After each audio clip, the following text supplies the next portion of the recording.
So, I just finished Shiki, the horror anime recommended to me by Sebastian during a live stream. Shout out to chat. You guys always give good recommendations, and I have to say, I really enjoyed this one. And just a heads up, there will be spoilers in this video. When first starting this story, I wasn't sure what type of horror I'd be dealing with. The setting taking place in a small village, will it involve ghosts and spirits leading to a paranormal activity kind of plot, or a zombie outbreak due to an epidemic with people trying to escape this small village? As the story sets itself up, we have a cool cast of characters we get introduced to. A girl named Megami who feels like a big fish in a small pond wanting to move to the big city and spread her wings, and resents the people of her village for how boring and conformative they are, who also has a crush on this boy named Natsuno she spies on through his window in the night, which I'm sure many guys wouldn't mind and would give her the quick invitation. I noticed you noticing me. But in his case, he just finds her annoying and ignores her. And the more he ignores, the more she adores, adding to his allure.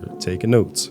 I'm writing this down. This is good stuff. Yeah. Him having a very reserved and seemingly cold personality, and I always like these types of characters. He sort of reminds me of Kiyotaka from Classroom of the Elite, especially how he acts as a mastermind throughout this story. Now, the plot begins when Megami goes missing after wanting to visit this mysterious newly built mansion that easily stands out in this Japanese village, and for her that's like a moth to a flame because anything that stands out in this village quickly piques her interest. And eventually she is found nearly lifeless, suffering from anemia, I think it's called, with a few insect bites. And after a few days she eventually passes away. And this is a pattern that slowly begins to occur with the people in the village, all suffering from the same symptoms, who the doctor first concludes this must be due to an epidemic, but is confused in how illogically this disease is killing its victims, acting like a sickness he's never seen before. Then adding to more mystery, Natsuno begins to have visions of Megami still alive, like her spirit is haunting him even after death, causing him to explore seeing if she still is alive, digging up her grave, confirming his suspicion when finding there is no body in her coffin. As he learns, all the people dying in the village are being turned into Shiki, which basically are corpses that rise up from the dead and function like vampires sort of, while still having all of their memories and feelings and personality intact from their human life, a conclusion the doctor also comes to, catching one of them in the act trying to turn other people into Shiki as well.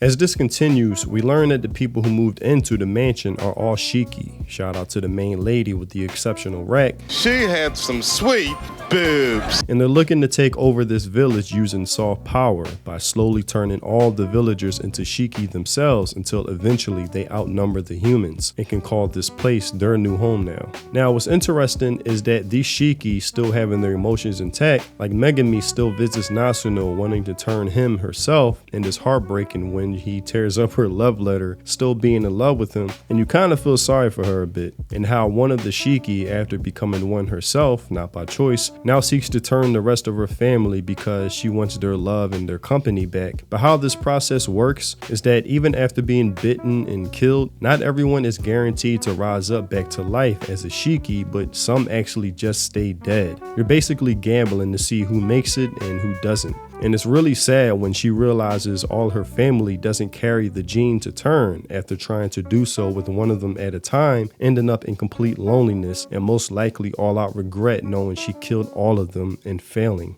And slowly, this story becomes nuanced in that way, where the concept of good and bad start to become gray just a little bit, and who's exactly right or wrong at any given time. Like there's one scene where the doctor slowly loses his sanity and captures his wife, who becomes a Shiki, counting the days until she wakes up, and when she finally does, he cold-heartedly experiments on her to learn what harms their kind, what is effective in bringing them pain, how do they heal, basically how to combat them overall. But the thing is, this is your wife, and it makes you think, would I be able to do that? Because like I said, it's not like you automatically become evil once you turn and wake up. Plus everyone is turned against their own will. You still have all of your memories, personality, and emotions intact. Like when she wakes up, all she sees is her husband bringing her pain and torture, and she's in the ultimate state of confusion, like what is going on, why is this happening? And all he sees is a monster. But it gets to a point like who is who and which is which, where he's caught by his best friend who immediately judges him as such. And this is why this story is good, because they do a good job in presenting these nuances where the story doesn't force a narrative onto you like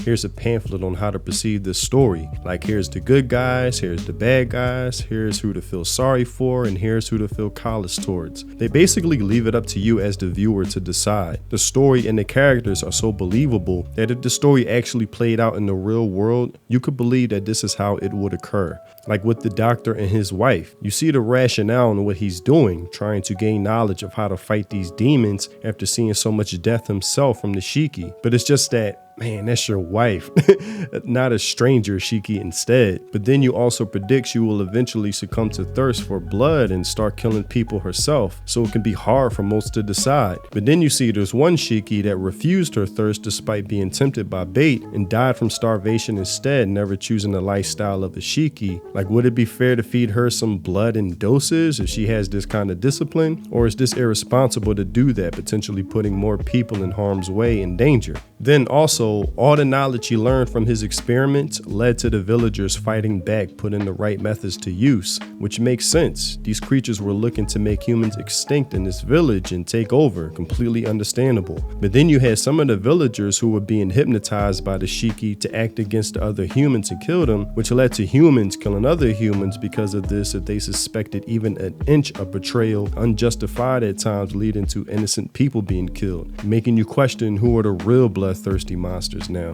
where the concept of who's good and who's bad gets blurred even more. Like, this story gets chaotic, and you can see how this would play out with actual humanity, where primitive nature truly takes over and all rationale goes out the window. And what's different about the Shiki is that none of them killed their own kind versus the humans. But then again, you can see how the humans are on full alert because one misstep leads to your death. So is it better being safe than sorry? And then some of the Shiki you start rooting for. Like, I sort of wanted Megami to make it to the big city and the tree of her dreams, but you don't want something like that spreading, right? And also the main lady Shiki with the exceptional wreck again. I gotta catch a glimpse of these warlocks. Let's make a move.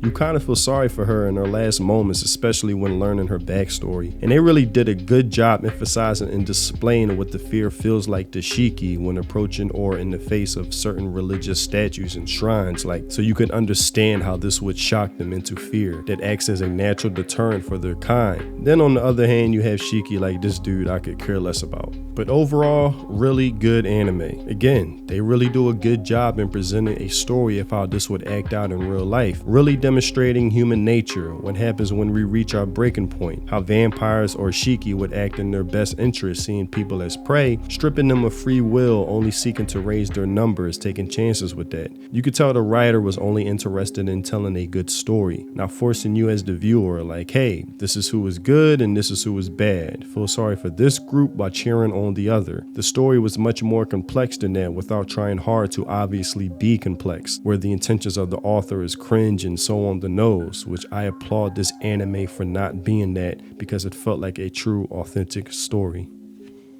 But that's all I have for this video. Tell me what you think in the comment section below. Again, thanks Sebastian for recommending this to me. Really enjoyed it and diving into the other recommendations that chat suggests. Right now, I'm checking out Armed Girls Machiavellianism. I hope I'm pronouncing that right. That's something that you guys also suggested, and I'm finding it fucking hilarious, and I enjoyed those type of premises. But again, I always enjoy the recommendations you guys give me. And if you haven't already, check out my music on Spotify. Links in the description. If you love those Samurai Champloo lo-fi Malaboom bad vibes, then my music is definitely for you. Also, if you want to support me and the content I create, consider joining my channel through memberships. It's much appreciated. Thanks for watching, and I'll see you in the next video.